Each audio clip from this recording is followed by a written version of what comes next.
नमस्कार। आज हम बात करेंगे एसएससी स्टेनो 2025 के लिए आपकी फाइनल एक्सपेक्टेड कट ऑफ क्या रहने वाली है।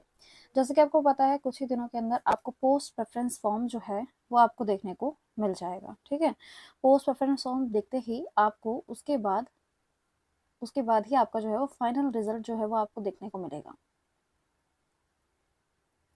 अब स्टूडेंट के इनमें डाउट हो होता है कि मैम हमें पता नहीं है कि हमारा क्या करना है हमें इस टाइम पे, और फाइनल एक्सपेक्टेड कट ऑफ हमारी क्या रह सकती है। आप इसके बारे में एक वीडियो बना दीजिए और डेडिकेटेड बना दीजिए, और इस चीज़ का ध्यान में रखते हुए कि ये बिल्कुल एनालिसिस बेस्ड होनी चाहिए। पूरा एनालिसिस करते हुए पिछले 2-3 सालों का क्या था, किन किन फैक्टर्स के ऊपर आपकी जो कट ऑफ है वो डिपेंड करती है, वो सारे फैक्टर को ध्यान में रखते हुए आप एक नंबर प्रोवाइड कर दीजिए कि हम इस नंबर तक आते हैं तो हम थोड़ी सेफ कैटेगरी के अंदर आ जाते हैं, और कट ऑफ मेनली आपकी क्या रहने वाली है। ठीक है, ताकि आप अपनी, अगर आप इस कट ऑफ के अंदर आते हैं, आप सेफ जोन के अंदर आते हैं, तो आप 2025 का रिजल्ट का वेट कर सकते हैं, वरना आपको 2026 की तैयारी करना शुरू कर देना चाहिए। इसीलिए इस वीडियो को बनाया जा रहा है ताकि आप अपना एक महीना भी बर्बाद ना करें। ठीक है, तो चलिए इससे रिलेटेड हम सारी ये जो बातें हैं वो कर लेते हैं। डोंट वरी, ये वीडियो बहुत डिटेल रहने वाली है। आपको खुद महसूस होगा कि हाँ, इतनी इतनी छोटी छोटी बातें जो है तो हम खुद से ध्यान नहीं दे पाते, बट मैम ने हमको उस चीज़ के ऊपर जिक्र जरूर किया। ठीक है, चलते हैं आगे। सबसे पहली चीज़ तो आप टेलीग्राम चैनल से ज्वाइन कर लीजिए, क्योंकि मैं आपको बता दूं, जब पोस्ट रेफरेंस फॉर्म आपका आता है ना, तो वो सिर्फ कुछ दिनों के लिए आता है, 3 से 4 दिनों के अंदर अंदर। अगर आप अपडेटेड नहीं रहेंगे तो आप अपना पोस्ट प्रेफरेंस अगर भूल जाते हैं भरना, तो आपका सिलेक्शन भी नहीं होता है। ठीक है, तो इसीलिए कोई अपडेट के लिए आप यहाँ ज्वाइन कर सकते हैं। आपको डायरेक्टली ही जो है वो वीडियोस के थ्रू आपको चीज़ें बता दी जाती है, वरना आपके लिए एक मैसेज वहाँ पे छोड़ दिया जाता है जिससे आपको सारी चीज़ें पता चल जाती है। पिन कमेंट के अंदर लिंक है, जाके ज्वाइन कर लेना। ठीक है, वरना नॉर्मली जाके भी आप कशिश भट्ट लिखेंगे तो आपको टेलीग्राम चैनल देखने को मिल जाएगा। हमें सबसे पहले कुछ चीज़ों को जानना होगा जो कि इस तरह की होंगी कि हमारी जो फाइनल कट ऑफ होती है वो किन किन चीज़ों के ऊपर डिपेंड करती है। देखो, डिपेंडेंसी अगर मैं चेक करने लगूँ, मैं फैक्टर्स अगर चेक करने लगूँ, तो वो बहुत सारे हो जाते हैं। बट फिर भी हमारी वैकेंसीज बताती हैं कि हमारा जो कट ऑफ होगी वो कितनी ज़्यादा मांगती है। तो आपने जाना होगा कि अगर हमारी वैकेंसी का नंबर जो होता है वो कम होता है ना, वैकेंसी कम होती है तो ऑटोमेटिकली आपकी ये जो कट ऑफ होती है वो हाई जाती है। ठीक है, और अगर वैकेंसी हाई जाती है तो हमारी कट ऑफ जो है वो आपके इतनी हाई नहीं जा पाती है, लो जाने के चांसेस होते हैं। ठीक है, तो वैकेंसी जितनी ज़्यादा होगी वो आपके इनवर्सली प्रोपोर्शनल होती है कि आपकी कट ऑफ कितनी हाई जा सकती है, कितनी लो जा सकती है। अगर आप ये सोच रहे हैं कि मैम हमने तो ऑलरेडी कट ऑफ वीडियोस देख ली हैं, तो देखो मैं तो एक चीज़ बता दूं, इस जो बाकी लोग हैं ना, जो बाकी चीज़ें हैं, जो बाकी टीचर्स हैं, एजुकेटर्स हैं, वो एक चीज़ के ऊपर ध्यान नहीं दे रहे जिसके ऊपर आपको ध्यान देना ज़रूरी है, तभी जाके इस बार की कट ऑफ को हम एस्टिमेट लगा सकते हैं। स्किल डिफिकल्टी लेवल बहुत ही इंपॉर्टेंट है। कभी कभी ऐसा होता है कि हमारी वैकेंसी भी ज़्यादा है। ठीक है, हमारी वैकेंसी भी ज़्यादा है, तो अगर हम वैकेंसी ज़्यादा होती है तो हम दिमाग के अंदर रखते हैं कि भाई हमारी जो कट ऑफ होगी वो कम जाएगी। बट क्या होता है, स्किल जो होता है वो ईजी आ जाता है, और जैसे स्किल ईजी आता है आपकी जो कट ऑफ होती है वो शूट कर जाती है। और यही हमको 2024 के अंदर देखने को मिला था। 2024 की जो कट ऑफ थी आपको पता है बहुत ही हाई गई थी। उसका रीज़न भी एक ही था, मैं अभी आगे जाके आपको चीज़ें बताऊंगी, हर एक साल का डिटेल बताऊंगी, तब जाके मैं आपको चीज़ें बताऊंगी। 2024 के अंदर भी आपकी जो कट ऑफ थी वो काफ़ी अच्छी खासी देखने को मिल गई थी आपको। ठीक है, फिर भी आपका जो कट ऑफ थी, आपकी जो वैकेंसी थी वो अच्छी खासी देखने को मिल गई थी, फिर भी आपकी कट ऑफ जो थी वो हाई गई थी, क्योंकि स्किल का रोल बहुत इंपॉर्टेंट हो जाता है, स्किल की डिफिकल्टी बहुत इंपॉर्टेंट हो जाती है। इसके अलावा हम स्किल अटेंडेंस के ऊपर भी ध्यान देंगे कि अटेंडेंस क्या है, कितने लोग स्किल अटेंडेंस लेने पहुंचे, क्योंकि स्किल के अटेंडेंस से ही हमारा एक्चुअल कंपटीशन जो है वो हमारा डिसाइड जो हो जाता है, वो स्किल की कंपटीशन से, अटेंडेंस से होता है। एक चीज़ जो कोई भी एजुकेटर, कोई भी टीचर ध्यान में नहीं रख रहा है, वो आपको ध्यान में रखना चाहिए, वो है new normalization formula. New normalization formula इसीलिए लाया गया है, और ये आपका 2025 के लिए ही आया गया है, कि इससे आपकी जो कट ऑफ इतनी हाई हाई जा रही थी स्टेनो कंक्लूड करते हुए, वैसे तो सीजीएल की भी इतनी हाई गई थी हर जगह की, इससे आपकी हाई कट ऑफ जा ही नहीं पाएगी, क्योंकि नो फॉर्मूला, जो न्यू नॉर्मलाइजेशन फॉर्मूला वो इस तरीके से डिजाइन किया गया है। अभी आगे आगे हम स्लाइड में जाते हुए मैंने अलग अलग स्लाइड बना रखी है, हर एक को हम डिटेल में समझ लेंगे, तो आपको सारी ही चीज़ें जो है वो वहाँ पे जाके क्लियर हो जाएंगी, और ये जानना आपके लिए ज़रूरी भी है। ठीक है, यही चीज़ें डिसाइड करती है कि किस तरीके से होगा। एक बारी हम क्या करते हैं, हम प्रीवियस ईयर ट्रेंड्स को देख लेते हैं। ठीक है, प्रीवियस ईयर ट्रेंड मतलब कि 2022 के अंदर आपका वैकेंसी का क्या था। ठीक है, तो 2022 के अंदर जो वैकेंसी थी आपकी काफ़ी ज़्यादा अच्छी आई थी। ठीक है, इतनी ज़्यादा अच्छी आई थी आपकी कि आपके करीबन 4000 तक भी पहुंचने को रेडी थी, मतलब 3800 जो थी वो थी। तो हाई अब वैकेंसी जो है वो इसके अंदर सोच के चल सकता है, क्योंकि उस टाइम पे बहुत अच्छी खासी वैकेंसी हर जगह पे ही 2022 के अंदर निकल रही थी और काफ़ी आसानी से किया जा रहा था वहाँ का। ठीक है, स्किल लेवल जो था, अगर मैं आपको स्किल लेवल के बारे में बताऊँ तो स्किल जो था ना वो ईजी था, स्किल जो था वो ईजी था आपको इजी की साइड पे, बट वैकेंसी इतनी ज़्यादा थी और इतना था कि कट ऑफ जो थी वो हाई जा नहीं पाई। ऐसा देखा जाता है कि स्किल जो है वो अगर इजी टू मॉडरेट जाता है तो कट ऑफ जो होती है वो हाई निकल जाती है, बट इधर वैकेंसी काफ़ी ज़्यादा थी, है ना, वरना वैकेंसी काफ़ी 1200-1500 देखने को मिल पाती है मुश्किल से। इस टाइम पे करीबन 4000 तक भी पहुंच गई थी, एग्जैक्ट नंबर मैं आपको आगे जाके बता दूंगी। तो कट ऑफ जो थी वो आपकी लो गई। ठीक है जी, ये हमको समझ आ गया। 2023 के बताऊं तो 2023 के अंदर जो वैकेंसी थी वो काफ़ी लो थी, जो रिपोर्ट की गई थी वैकेंसी वो करीबन 1200 भी नहीं थी। ठीक है, यहाँ पे देख सकते हैं, यहाँ पे 4000 को टच होने को है, यहाँ पे 1200 को टच होने को है, तो कुछ इस तरीके से लो गई थी। अब जो वो आपकी जो वैकेंसी थी वो आपकी लो गई थी, फिर भी आपका जो स्किल था, स्किल जो था वो इजी नहीं आया था, स्किल जो था वो मॉडरेट आया था। अगर स्किल इजी आ जाता तो इस टाइम पे कट ऑफ बहुत ही ज़्यादा बढ़ी जाती, ठीक है, बहुत ज़्यादा हाई कट ऑफ से जाती, बट स्किल जो था वो मॉडरेट आया था। और मॉडरेट से भी अगर वो मॉडरेट को टफ भी रख दो तब भी वो चल जाएगा, बट हम मॉडरेट रख लेते हैं, जिसकी वजह से आपकी कट ऑफ जो थी वो भी आपकी मॉडरेट ही गई थी। इतनी खास बढ़ी हुई कट ऑफ आपको देखने को नहीं मिली थी, काफ़ी कम ही कट ऑफ गई थी। ठीक है, और अगर कम से हिसाब से बताऊँ तो मैं आपको 145 पे, इस पे 145 में आपको आईबी डिपार्टमेंट वगैरह भी मिल पा रहा था, ग्रेड डी का बता रही हूँ मैं आपको, तो मतलब मिल जा रही थी, इससे कम में भी आपको वैकेंसी, और कम में भी मतलब 140 के लाइन में आपको सिलेक्शन वगैरह हो जा रहा था। 2024 के अंदर आपकी जो वैकेंसी थी, अगर आपको मैं इस चीज़ का बताऊँ तो वो इसके कंपैरिजन में 2023 के कंपैरिजन में ज़्यादा थी, तो मैं इसको मॉडरेट साइड लेने की कोशिश करती हूँ, जो कि यूजुअली आपको वैकेंसी आजकल देखने को मिल जाती है वो मॉडरेट साइड जा रही है। स्किल अगर मैं बताऊँ तो इस बार का स्किल जो था वो अगर इंग्लिश वालों के कंपैरिजन में बताऊँ तो ईजी की साइड पे मैं इसे रख दूंगी। ईजी की साइड पे रखना इसलिए क्योंकि डायरेक्टली क्वेश्चन आ गए थे, हिंदी वालों के लिए थोड़ा अलग रह सकता है, बट इंग्लिश की वैकेंसी ज़्यादा आती है तो हम इसको ईजी साइड के ऊपर रख सकते हैं। इसीलिए अब देख सकते हैं आप, कट ऑफ मॉडरेट आई थी, मतलब कट ऑफ भी कम ही आ रखी हैं, ईजी लेवल इन्होंने स्किल का बना दिया, जिसकी वजह से क्या हुआ था कि आपकी हाई जो कट ऑफ थी वो रिपोर्ट की गई थी, और इतनी रिपोर्ट की गई थी कि आपको 173, अगर मैं एग्जैक्ट नंबर बता रही हूँ तो 172 या 173 पे आपको एमए ग्रेड सी मिल रहा था। ठीक है, इतनी शूट कर गई थी, और मिनिमम तो जो गई थी वो 152 गई थी आपकी, कि 152 जिसके होंगे उसी को सिलेक्शन मिला था ग्रेड डी के अंदर। ग्रेड डी की भी कोई बहुत बड़ी पोस्ट पे नहीं, छोटी मोटी पोस्ट पे ही आपको सिलेक्शन जो था वो मिला था, तो शूट कर गई थी। रीजन मैंने आपको बता दिया, वैकेंसी, स्किल और इन सब चीज़ों का बहुत बड़ा इम्पैक्ट पड़ता है। ठीक है, अब मैं आपको एक चीज़ बता दूँ, देखो अगर तुम अभी भी सिर्फ इसी के वेट में हो कि मैम पहले तो 2025 का रिजल्ट आएगा, उसके बाद ही मैं डिसाइड करूंगा कि मैं पढ़ाई करूँ या नहीं, तो ये गलती मत करो, अभी से ही 2026 के लिए प्रिपरेशन करना शुरू कर दो, क्योंकि तुमने ऑलरेडी कर भी रखा है, तो तुम्हें सिर्फ रिवीजन की ज़रूरत है, तुम्हें थोड़ा बहुत टचअप करने की ज़रूरत है, तो वो तुम कर लोगे। ठीक है, इसलिए मैं तुम्हें कहूँगी कि अभी क्या है, जो वो सेल चल रही है, ठीक है, टेक्स्ट बुक की सेल चल रही है, इसके बारे में जिक्र पहले भी कर चुका है, पर प्राइस काफ़ी कम है, तो मैं एक बार फिर से तुम्हें बता सकती हूँ। 307 रुपये के अंदर आपको जो है ये पास प्रो मिलेगा, वो भी साल का, बहुत से स्टूडेंट को साल का पता ही नहीं होता, तो इस साल का पास प्रो आपको देखने को मिलेगा। आप जो ये वीडियो देख रहे हैं वो आप 28 तारीख को ये देख रहे हैं, तो 28 से 31 तक को ये जो है आपकी पूरी सेल जो है वो चलने वाली है, तो जाके ज़रूर चेक कर लेना। ठीक है, पावर प्ले से है, सेल है, और प्राइस जो इसका यूजुअली जो चलता है वो 600 प्लस तक पहुंच जाता है अगर आप यूजुअल डे पे देखेंगे, बट सेल के टाइम पे लेना काफ़ी आसान होता है। और कूपन कोड मैं आपको बता दूं KSHH, इस कूपन कोड को यूज़ कर लेंगे तो आपको 12% का डिस्काउंट जो है वो देखने को मिल जाएगा। प्राइस जो होगा उससे ज़्यादा दिख रहा होगा, बट आप कूपन कोड ये वाला लगा लेंगे तो आपका काम जो है वो बन जाएगा। ठीक है, जाके चेक कर लेना, क्योंकि अभी से ही अपने 2026 के प्रिपरेशन को शुरू कर दीजिए, वेट मत करिए, वेट करके आपका टाइम जो है वो बर्बाद ही होगा। और इसके अंदर अदर स्टेनो जो है ना, आपके स्टेनो के जो अदर एग्जामिनेशन होते हैं जिनके बारे में आपको पता भी नहीं होता, आप जस्ट जाके स्टेनो सर्च करेंगे, आपको इतने एग्जामिनेशन मिलेंगे ताकि आप खुद से ही डिसाइड कर सकते हैं कि आप किसको भरना चाहते हैं। जाके चेक कर लेना, लिंक जो है वो डिस्क्रिप्शन में है। ठीक है, अभी हमने सारी बात जो कर ली, अभी हम यहाँ पे मैंने तुम्हें बता दिया कि किस तरीके से डिजाइन होता है, किस तरीके से ट्रेंड जो है वो चलते हैं। 2024 के आपकी फाइनल कट ऑफ देखो, जनरल कैटेगरी आपकी 152.5, जो मैंने आपको कहा था कि आपकी इतनी तो गई थी आपकी, बल्कि ओबीसी की आपकी से थोड़ी ज्यादा गई थी। ईडब्ल्यूएस की आपकी रेंज में ही जाती है। मतलब ये तीनों जो होती हैं, जनरल और ओबीसी ईडब्ल्यूसी, तीनों लाइन में ही जाती हैं। कभी कभी ओबीसी ईडब्ल्यूएस को थोड़ा बहुत कोई ऊपर से जाता है, बट यही रहता है। आप ये सोच के चलो कि ये होगा। एससी की अब की बार की जो रिपोर्ट की गई थी, इस बार जो लास्ट टाइम हुआ था, ये बहुत ज्यादा गई थी। 148 नहीं जाती, उससे बहुत कम ही जाती थी।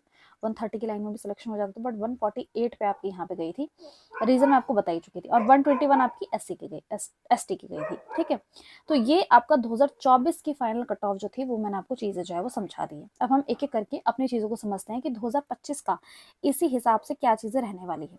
ठीक है, डायरेक्टली अगर मैं आपको चीजें बता दूं तो आप भी कहोगे कि मैम ये कहाँ से निकाला आपने, किस बेसिस पे किया। इसीलिए हर एक चीज को डिटेल में समझा रही हूँ, ताकि तुम ये ना कह सको कि मैम किस बेसिस पे क्या डिसाइड किया है आपने ऐसा। कट ऑफ का अगर मैं तुम्हें बताऊं तो चलो ऐसे करके बता देती हूँ कि कट ऑफ इतने सालों में रही क्या थी। 2022 में, 2023 में, 2024 में, और हमारा करंट ईयर जो है वो 2025 का है, तो हमें ये वाला भी देखना है। तो अगर मैं तुम्हें नंबर बताऊं तो कट ऑफ कुछ इस तरीके से गई थी। जैसे कि मैंने आपको बोला कि 2022 के अंदर आपकी काफ़ी अच्छी रिपोर्ट की गई थी, जो वैकेंसी रिपोर्ट की थी, तो 389 प्लस 3571, ये आपकी ग्रेड सी की है और ये आपकी आपकी डी की है। तो कुछ इस तरीके से आपकी जो है वो वैकेंसी रिपोर्ट की थी। 2023 का मैंने आपको बताया था, कट ऑफ जो थी वो काफ़ी लो गई थी, तो 87 यहाँ पे गई थी एंड 1145 आपकी यहाँ पे गई थी।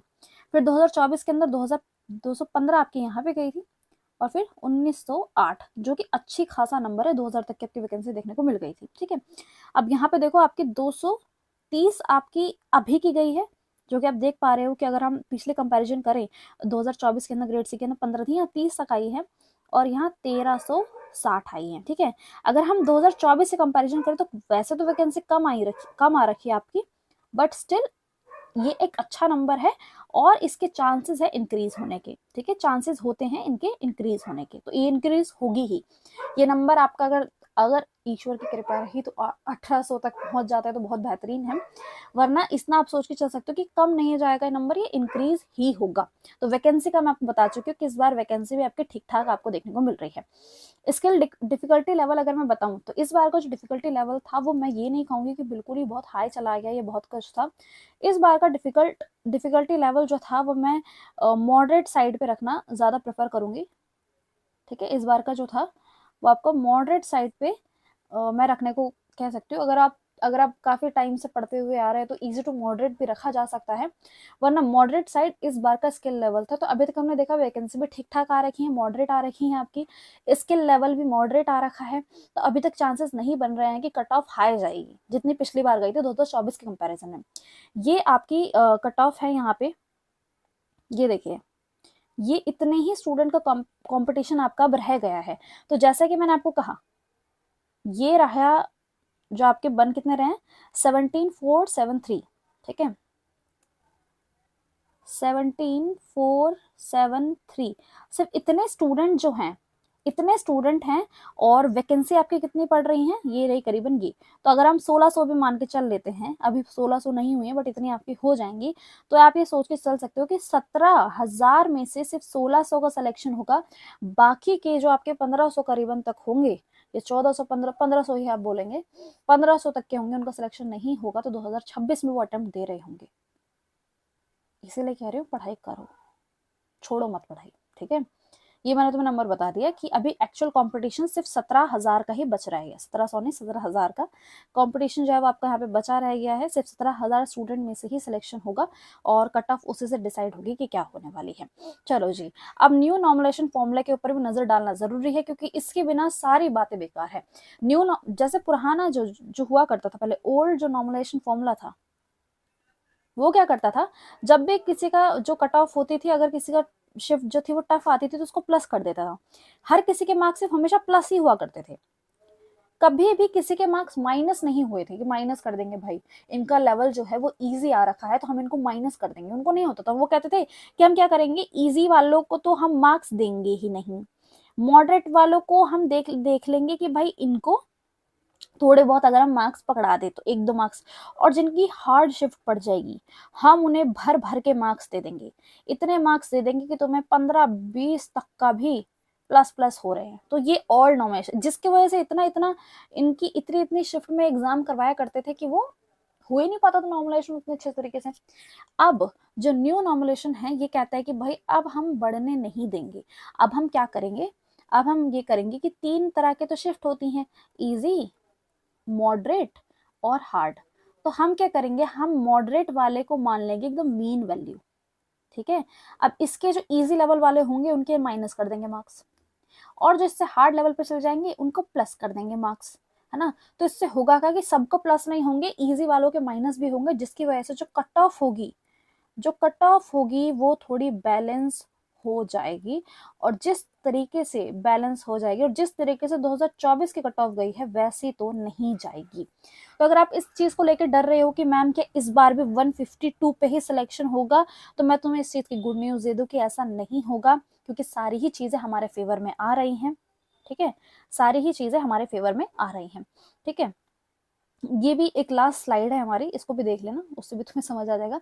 बट मैं तुम्हें फेवर की सारी चीजें बता दूं, वो ये होंगी कि देखो वैकेंसी ठीक ठाक आ रखी है, ठीक है। वैकेंसी आपकी ठीक ठाक देखने को मिल रही है।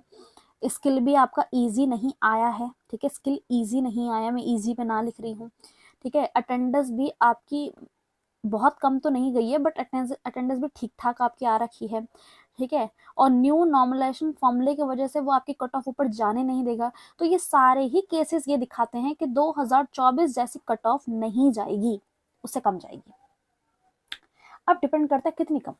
देखो न्यू नॉर्मलाइजेशन फॉर्मूला ये भी कहता है कि जितनी भी शिफ्ट में एग्जाम होगा, ये मुझे बताना जरूरी है आपको, जितने भी शिफ्ट में एग्जाम होगा उन सभी के जो हाईएस्ट मार्क्स होंगे वो सभी के सेम होंगे। इसलिए आपने देखा होगा हर किसी टॉपर के जो 163 वाला जो था वो सबके सेम हो रखे हैं, ऐसा वाला हिसाब है। तो ये टॉपर के जो सबके सेम मार्क्स होंगे। आज हम देख लेते हैं इसको, कितनी बनेगी हमारी कट ऑफ, यही हमारा मेन है। इसके बाद हमारी स्लाइड जो है वो खत्म हो जाती है, ठीक है। यहाँ तक आ चुके हैं, उसका मतलब तुम्हें मेरा कंटेंट पसंद आ रहा है, जाके जरूर टेलीग्राम चैनल ज्वाइन कर लेना, लिंक जो है वो पिन कमेंट के अंदर है, ठीक है। जाके जरूर कर लेना, वहां पे अगर पोस्ट रेफरेंस आता है तो मिस नहीं करना चाहिए तुम्हें उसे, ठीक है। फाइनल कट ऑफ देख सकते हैं, यहाँ पे आ जाइए। सबसे पहले कट ऑफ का रेंज कहाँ जाएगा, देखो इस बार के जो कट ऑफ के जो मार्क्स हैं, पहली बात तो ये जो मार्क्स है ये नॉर्मलाइज्ड है, जो कि हमें यही चाहिए कि नॉर्मलाइज करने के बाद कहाँ आते हैं। तो आप देख सकते हो नॉर्मलाइजेशन में 160 से ऊपर वाले है ही नहीं, ये देख रहे हो। अब आप कहोगे कि मैम ये डाटा देखो कितना कम का है, इससे ज्यादा का डाटा चाहिए होगा, हाँ ठीक है हम मानते हैं, इसी के अंदर जो डाटा वो है इंक्रीज हो जाएगा, बट आप ये मान के चलो कि इतनी ऊपर कट ऑफ जा ही नहीं सकती आपकी। रेंज अगर मैं आपको देखूं तो ये देखो ये रही आपकी रेंज, देखो 150 वाले में। अब आप कहोगे कि मैम इतना इतना कम कम है, ये तो बहुत ज्यादा होंगे नंबर, हाँ बिल्कुल ये बहुत ज्यादा होंगे नंबर, नंबर ये इससे ज्यादा होंगे, पर तुम रेंज समझो कि इतने ऊपर तक पहुंचने वाले है ही नहीं, 170 तक की लाइन में जाने वाला है ही नहीं। तो 173 पे एमईए मिलना तो पॉसिबल ही नहीं है, वो तो बहुत ही ऊपर पहुंच जाएगा। इसका मतलब एमईए वगैरह जो होंगे वो 150 से ऊपर वाली लाइन में ही, या 60 से पहले पहले या 60 की लाइन में ही, जितने भी अगर 60 के जितने वाले होंगे उनको एमईए वगैरह जो है वो मिल जाएगा। कट ऑफ का जो अगर आप रेंज देख पा रहे हो तो आपको जो देखने को मिलेगी वो इसी रेंज में आएगी, ठीक है। क्योंकि इसके भी काफी मल्टीपल होंगे भाई, स्टूडेंट अभी हैं ज्यादा जो आगे निकल के आए हैं। तो रेंज का जो आपका ये सेट बैठ रहा है वो बिल्कुल यही बैठ रहा है कि इसके इधर ही ये जो रेंज होगी इसमें आपका ग्रेड डी निकल जाएगा, और इससे ऊपर वाली रेंज में जो होगी यहाँ पे ग्रेड सी के चांसेस आपके पूरे बैठ जाते हैं। 150 तक के हो तो फिर तो बल्ले बल्ले कर लेना, मिल जाएगा तुम्हें ग्रेड सी। अभी तो हम ग्रेड डी का मिनिमम वाली जो है वो सारी बात कर लेते हैं। अगर तुम मुझसे पूछोगे कि मैम हम कितना सोच के चलें कि मुझे कितना करना चाहिए, तो मैं तुमको कहूंगी तुम सोच के चलो 146 तक का, ठीक है। 146 +-3 ये है। +-3 मतलब कि भाई ऐसा भी हो सकता है कि 142 जा रही है, ऐसा भी तो हो सकता है 142 जा रही है, 143 जा रही है, ऐसा भी हो सकता है। क्योंकि रेंज देखो यही रेंज बैठेगी आपकी, जो आपको यही रेंज है आपकी पूरी पूरी, जहाँ पे आपकी कट ऑफ जो है वो पूरी समाप्त आपकी हो जाएगी, ठीक है। ईडब्ल्यूएस का भी सेम जाता है, देखो कोई बड़ा चेंज नहीं आता। 145 फिर भी तुम इसके अंदर रख सकते हो, +-3 लगा लो, 145 +-3 तुम इसके अंदर लगा लो। एससी का अगर मैं आपको बताऊं तो एससी के लिए पिछली बार बहुत ज्यादा गई थी, इसका कोई अंदाजा लगाना काफी मुश्किल होता है। तो मैं तुम्हें ये कह सकती हूँ कि 130 तक का तुम आराम से, 138 तक का सोच के चलो। वैसे इसके चांसेस है कि इस बार ये लो चली जाएगी, बट मैं सेफ जोन में जाके तुम्हें ये नंबर रख के जो है वो दे रही हूँ, ठीक है।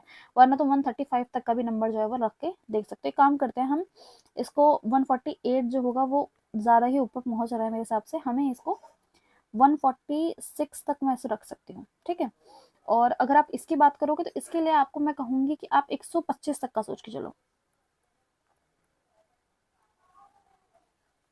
ठीक है। वरना एससी वाले का एक डाउट है जो कि मैं आपको पहले ही क्लियर कर दूं कि यहाँ पे हो सकता है कि इसमें आपके कट ऑफ कम जाए, बाकी यही आपके नंबर है। मुझे पता है तुम्हें यहाँ तक आते आते अगर तुम पूरी वीडियो लगातार देख के आए हो, तुम्हें पता है कि मैम मजा आ गया, मतलब ऐसा ही कट ऑफ वीडियो जो हम चाहते थे वो मिल गया है। इसके लिए मैं तुम्हें एक ही चीज कहूंगी, पहली चीज तो ऐसी वीडियो शेयर करके तुम्हें कोई नुकसान नहीं होगा, है ना, तो तुम इसको शेयर जरूर कर देना।